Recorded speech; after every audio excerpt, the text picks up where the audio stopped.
Sawadee-ka. Hello and welcome to Daily Wisdom, Walking the Path with the Buddha. Today is our group learning program, and I'm going to be guiding you in a breathing mindfulness meditation session. Afterwards, I'm going to open up to any and all questions that you might have related to the path to enlightenment as taught by the Buddha. You're going to be able to ask your questions through Facebook, YouTube, or in Zoom. So welcome to all of you. Pleased to see you here, whether you're joining for the first time or you're joining regularly. If you'd like to join for meditation, the way that I start is with some chanting to ease us into the meditation. This is going to help the mind to be able to ease into the meditation by bringing some awareness to the mind and awareness to the breath. Once we're in the meditation, I'm going to be providing you some guidance during the actual meditation. Then we're going to have a period of time where it's just quiet, where we're all meditating together. Then we're going to come out of the meditation with some more chanting. And then that's where I'll open up to any and all questions that you might have. So make yourself comfortable either in the seated, lying, or standing positions. Those work really well for online learning. And if you'd like to join in with these chants, if you know them, you're more than welcome. I'll be back with some guidance after the chanting. Arahang Samma Sambuddho Bhagava Otang Bhagavanang Apivateyami Savakato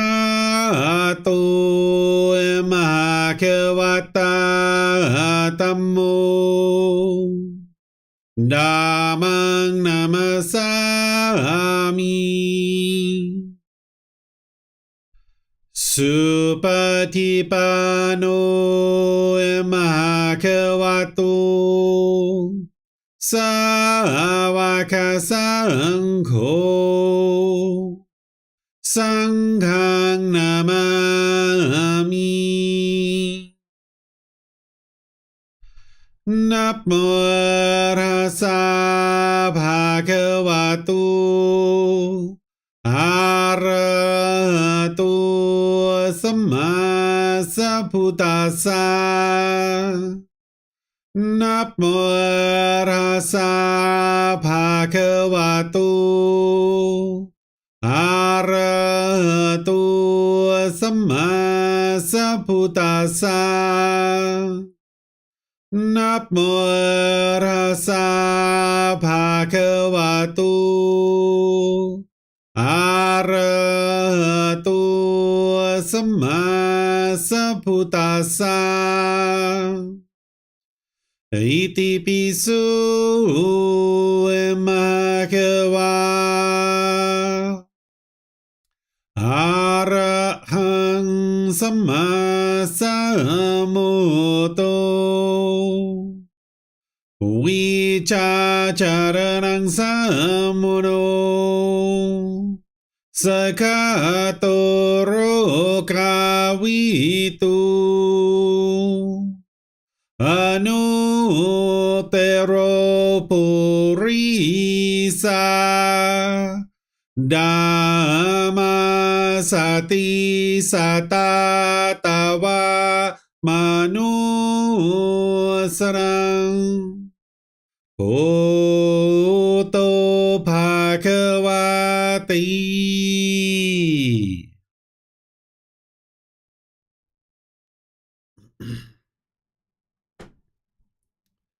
With the lower body and hands and arms comfortable, and the upper body erect, just close the eyes and start breathing in through the nose and out through the nose. Here you're just looking to establish the breath, a nice, natural, steady, consistent breath, not forced or controlled, just a gradual inhale through the nose,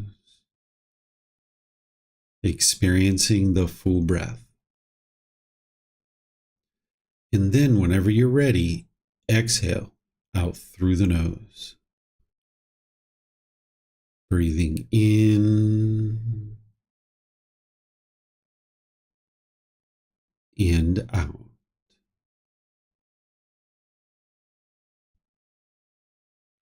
Breathing in and out. Your breath may not match up with the guidance that I'm providing, and that's okay.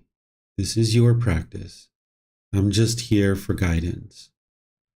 You can use this voice as a reminder that whenever you get to the next inhale, breathing gradually through the nose, developing a nice, natural, steady, consistent breath.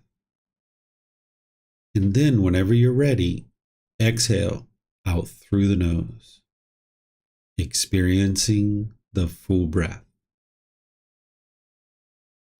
Breathing in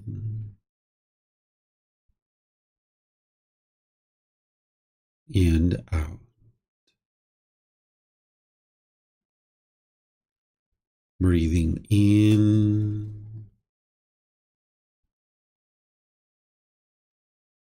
and out.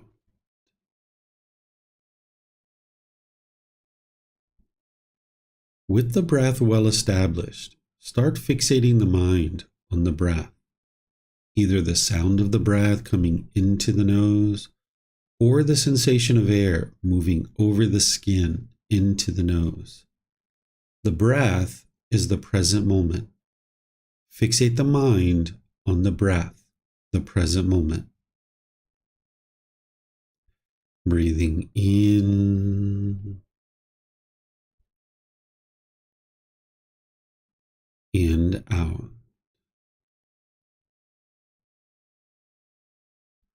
Breathing in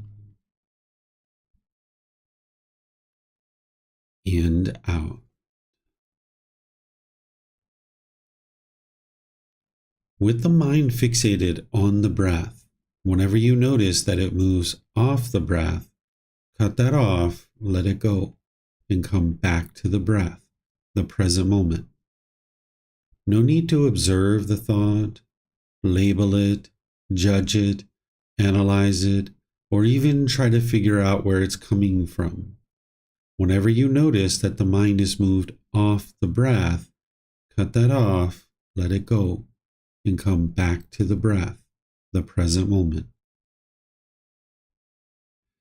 Breathing in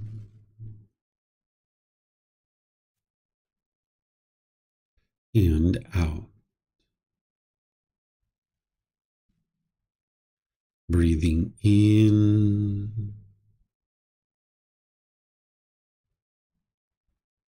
and out. I'm going to be quiet now and let you do this work of focusing on the breath, cutting off and letting go anytime the mind moves off the breath. You have nowhere to go. There's nothing to do. No one needs you right now. This is your time to focus on the breath. Breathing in and out.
Arahaṃ Sammā Sambuddho Bhagavā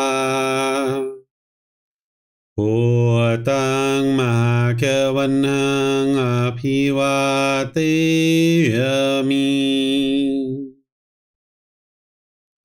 Savakhato Bhagavata Dhammo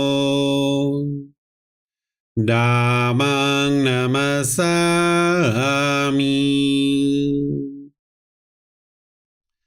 Supatipanno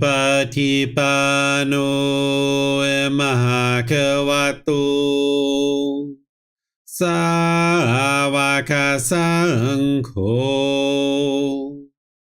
Saṅghang Namami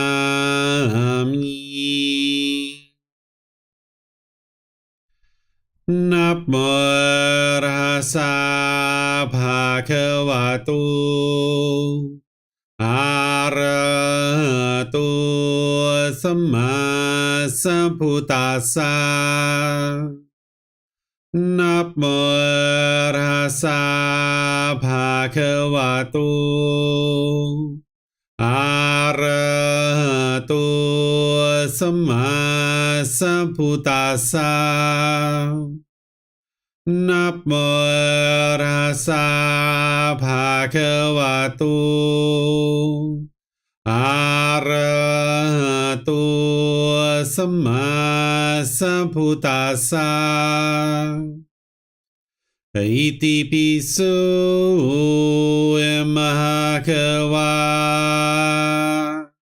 Arahaṃ Sammā Sambuddho Vichācaranaṃ sammuno Sakhato rokavitu Anuttaro purisa Dhammasati satatava manusanam Bhutto Bhagavati.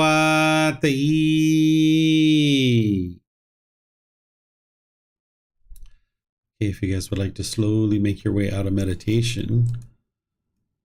Once again, welcome to all of you guys in our class today. Nice to see everyone here. If you would like to ask any and all questions that you'd like related to the path to enlightenment, you're welcome to do that. You can put that into Facebook, YouTube, or Zoom in the comment section, or you can raise your hand in Zoom and ask any and all questions that you like.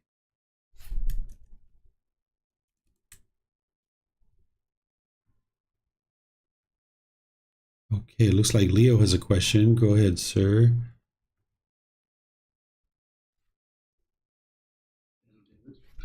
Hello, hello. A moment, I just lost my question. Okay. I just would like to, I just wanted to ask, what do you exactly mean by renunciation, the intention of renunciation? It's letting go of the mind's false belief and its perception of true reality. Or what I would like more to understand is what you mean with misperception. Is it just about the misperception that that we are causing our own cravings and attachments, or is it about all perceptions, like having perceptions of this and that? So as an individual is born and they go through life, their mind is conditioned, or they pick up certain perceptions. What a perception is a view or opinion about how the world seems to be that may or may not actually be true.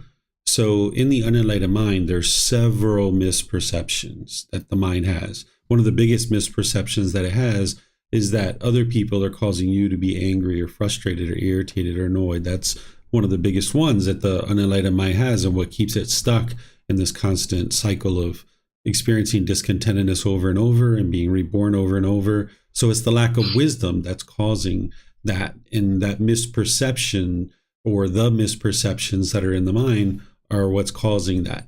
And in order to get to enlightenment, one of the first things that the Buddha teaches you is you need to have the intention of renunciation, where you're willing to let go of your false beliefs, your misperceptions, all of this that's in the mind that is just not serving you well at all because the mind is lacking this wisdom and now it can't see true reality. So therefore, it continues to stay stuck.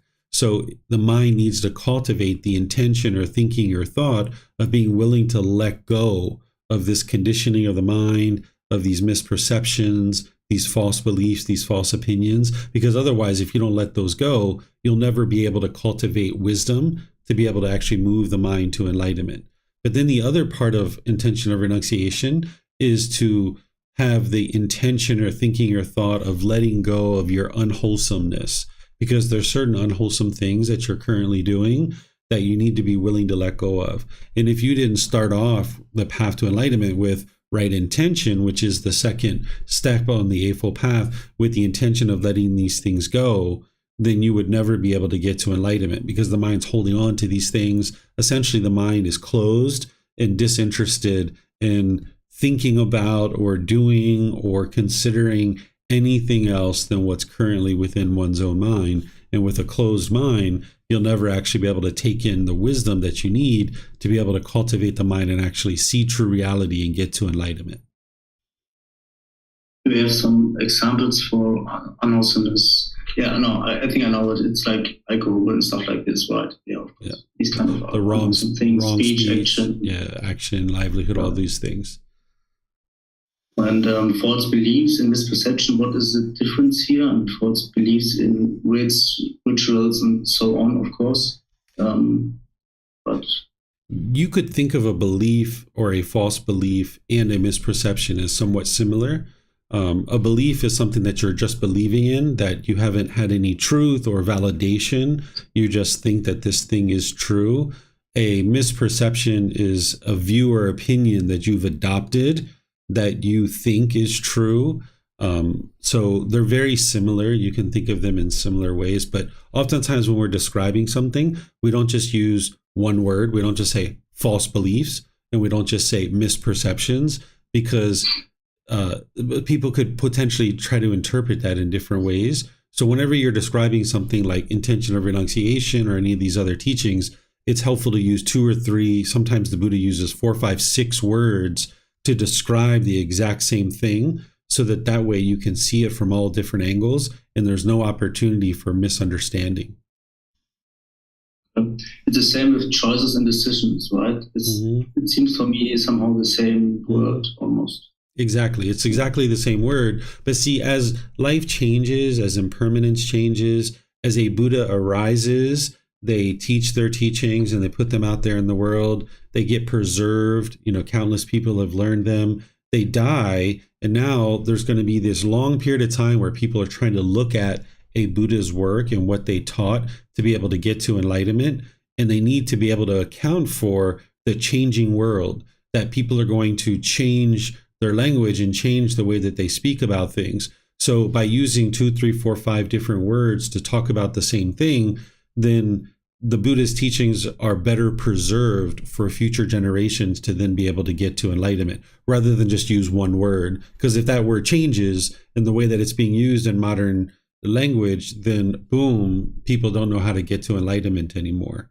So if we can account for impermanence by using multiple words that are pointing to the same thing, because the definition of words change over time due to impermanence. Okay. And the misperception topic, I think, is also interesting, because I think often I don't realize when I have a perception, why the perception for this person might think this or that because of his way of acting. Would be a false perception, right? Yeah. Let's talk for a moment about a perception. Anytime you form an opinion or a view within your mind that isn't based in independent verification, that is a perception. You're perceiving something to be the case. You don't know that it's true. You just are perceiving it to be that way. You don't have evidence to prove that. So that is a perception. When it's a misperception, it means that your assumption essentially is untrue. So you could have a perception that ultimately ends up being true, but you could also form a perception that is ultimately untrue. And oftentimes our perceptions are untrue. And that's the reason why the Buddha teaches you not to cling to a perception. And the other reason why it teaches you not to cling to a perception is because in order to get to enlightenment, you need to make 100% wise decisions for a consistent long-term period, multiple years. So you're going to spend multiple years to get up and running where you understand the Eightfold Path and the natural law of karma. Then you're going to need to spend multiple years making decisions through that natural law so that you can clean up all your karma and only be producing wholesome results and making wise decisions. So if you're forming any kind of perception and you're making a decision based on a perception, then there's the potential that that's an unwise decision. And now it's going to produce unwholesome results. So you get really good at doing what the Buddha shares. He says that by the time you get to the first stage of enlightenment, there's nothing that is essentially, he says, you will not be able to make a decision without having essentially confirmed the truth before you actually make a decision. There's nothing that you can just rely on, that you're going to need to confirm things and know that it's true before you'll make a decision. Because see, when there's craving in the mind, you'll want to hurry up and make a bunch of decisions in order to get to your pleasant feelings, your conditioned pleasant feelings. But as you're starting to pull back your cravings and your central desire, you understand more and more that it's about making wise decisions. And not just about making a decision, it's about making a wise decision. So you will be willing to slow down your decision-making process, even if it takes multiple hours, days, or weeks before you need to make a decision. You'd be willing to wait that amount of time because you understand that making an unwise decision quickly is super unwise because it's just going to lead to unwholesome results. And because you're not chasing pleasant feelings anymore, you'd be willing to wait the amount of time that you need to wait in order to ensure that all the evidence has come together before you actually make a decision. So is it good to, I should let go of all perceptions? All perceptions. Right? Yeah, you should inform any perceptions that you cling to. You can have a thought or idea. You could have a certain view about the world, but you're not going to make any decisions about that until you see the truth, that you've either confirmed your perception or you realize that your perception is untrue and you move on and you no longer have that perception anymore. But there's, if I don't know if the perception is true or false, I just let it go. If I cannot confirm it. If you can't confirm it and there's no way to independently verify it, then you would just know that, hey, I can't confirm that, so I'm not even going to keep that in my mind because I don't have any evidence that that is actually true at all. I think it's often the case, right? If someone, maybe, if I have the perception that someone is angry at me, but maybe he isn't angry at all, I could ask him, are you angry at me? But I could also just let it go, right? She's angry. So asking questions is one of the best ways to ensure you're not clinging to a perception, because by asking questions, you'll know the truth, right? You can ask them, are you mad at me? And they're going to say, yeah, I'm really mad. Now you know the truth. Or they're going to say, no, I'm not mad, right? And now you'll know the truth about that. Or if they say, no, I'm not mad at you, right? Now you know the truth. Even though they say no, you can see it all over their face. So in this situation, you're not clinging to a perception. Instead, you've formed a perception, but now you're investigating that to determine whether your perception is true or false. And that's what someone who's on the path to enlightenment will do, because they're not interested in making decisions based on a misperception. Okay. Mm-hmm. Well, yeah, thank you for that. Mm-hmm. What I also realized in the past weeks, I would say my meditation practice, I didn't really did it well. I did it once a day, I would say, sometimes twice. But so it was really like up and down. but at least once a day. But I also realized that my concentration is sometimes really bad, also in meditation. Also right now, when you told me some things, I sometimes didn't have the concentration and didn't listen to everything. Do you have an idea what is the reason for that? There's not so much change. I just moved to Leipzig, to the new city, but it's not that I have a lot of stress or stuff like that. Is it because of the one-time meditation I did every day? It's too less, or is it, Whenever the mind is not performing optimally, it's always because of the pollutions of the mind. It's always because of craving, anger, and ignorance, or the unknowing of true reality. It's always because of those 10 fetters. Now, if you were noticing you had more concentration at a previous time, and now you've slacked off in your meditation, there's more craving circulating in your mind. So with more craving in your mind, you're going to have less concentration. So also when you're changing things, like right now you said you move to a new location, your cravings are going to get triggered in those kinds of situations because you're experiencing this change. And now with those cravings circulating in your mind, there's going to be less concentration in those situations too. So it's always because of the pollution of mind. And if you've changed and modified your practice to be meditating less, that's really unwise. But, obviously that happens from time to time when you're making changes to your life, but you just need to be really consistent with your meditation because that's what's going to produce the best benefits. So whether we can pinpoint it to exactly your meditation or not, I'd say yes, that's an ideal reason why. But ultimately, the underlying reason is because of the craving. Less meditation means there's more craving in the mind. So that's the real reason why you're having lack of concentration, is because there's more craving, desire, attachment circulating in the mind because you're not knocking it down with the meditation. The meditation is the tool or technique that's solving the underlying cause, which is the craving. Okay. Yeah, because I don't see so many cravings in my mind, but they're maybe I don't. They're there. That's I don't know that I have a lot of cravings, but I don't see more cravings. What I wanted to say is I don't see more cravings than a few weeks before when I felt more concentrated. But I think I just don't catch them. I don't see them, and I didn't put so much effort in the last weeks into the teachings.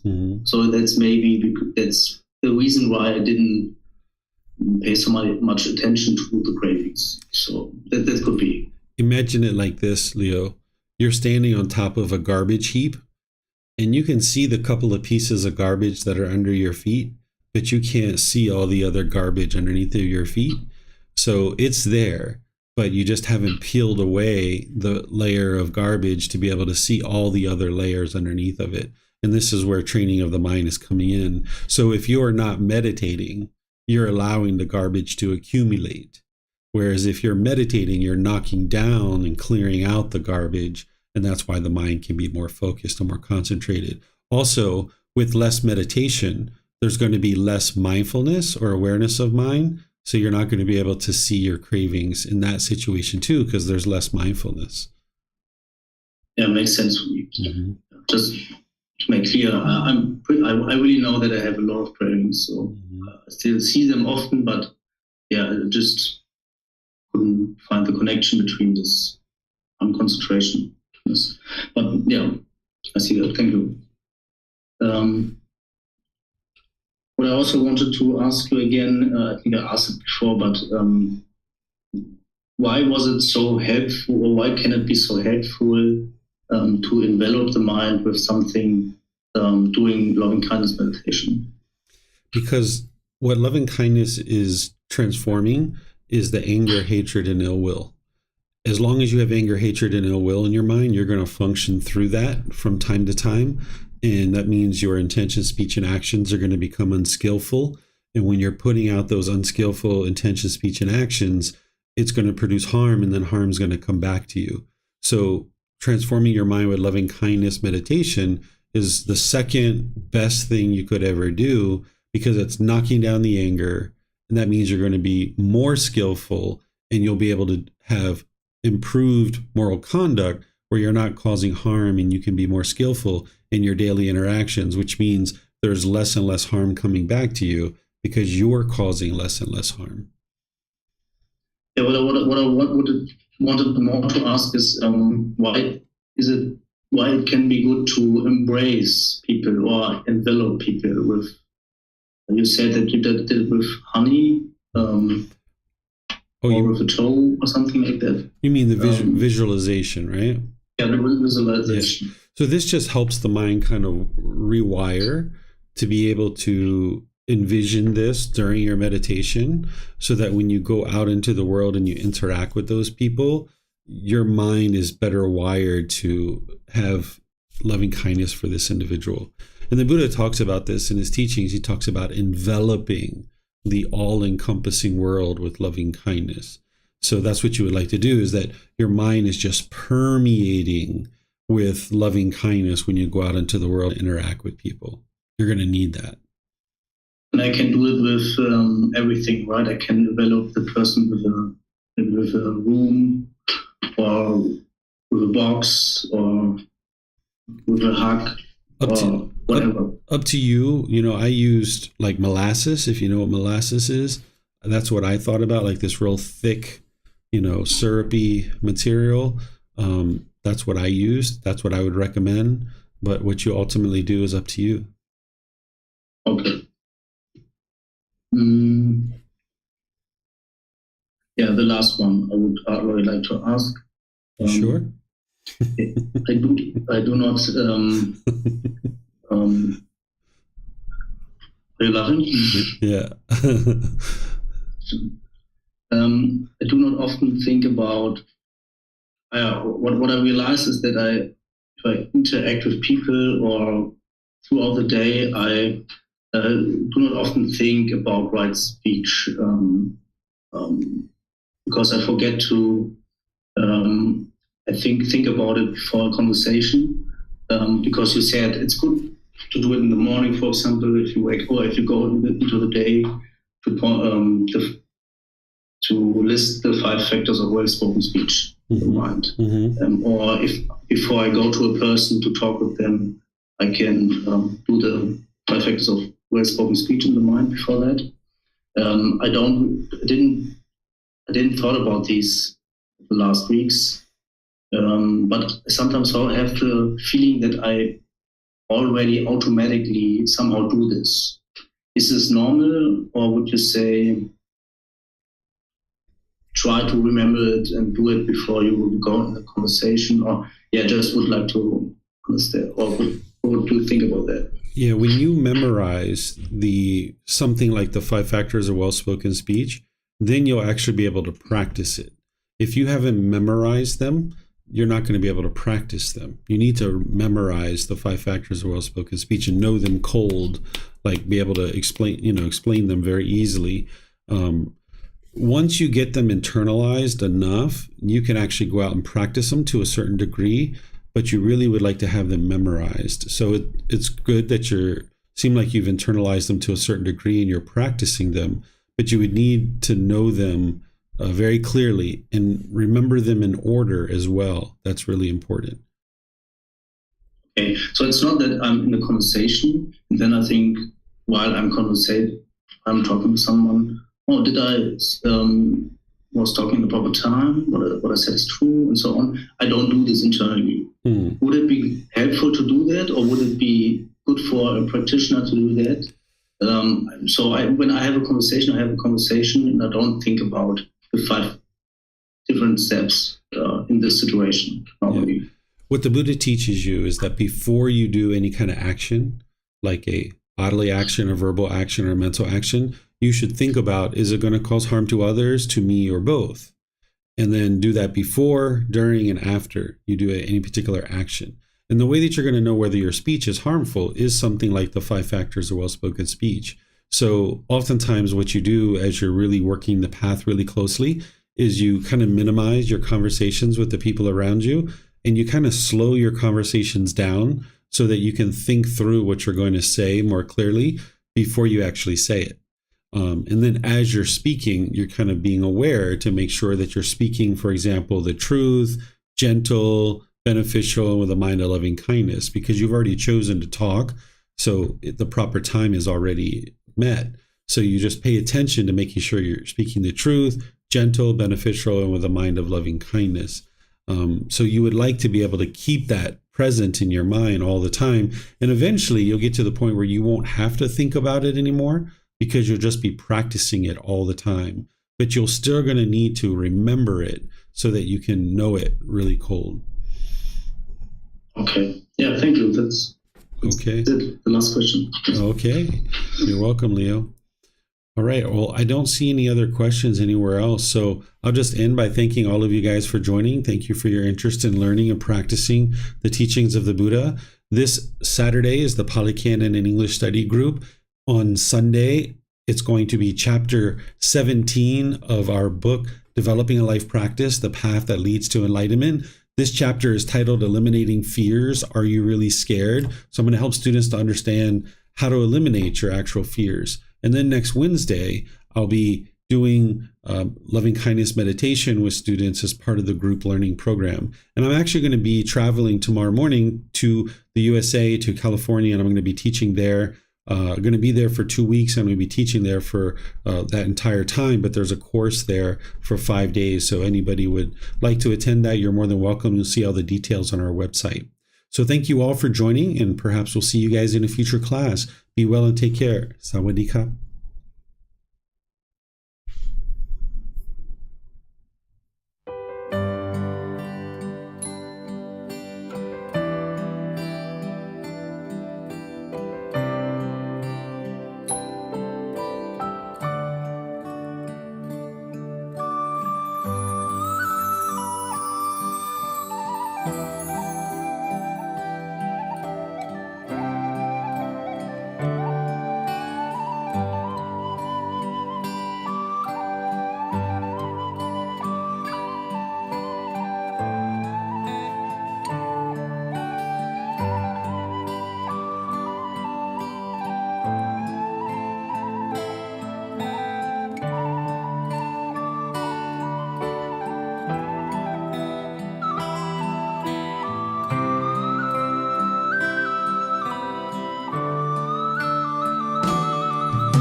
Thank you again for watching. Enjoy your meditation. Look forward to seeing you online and answering any questions that you might have. Thank you so much.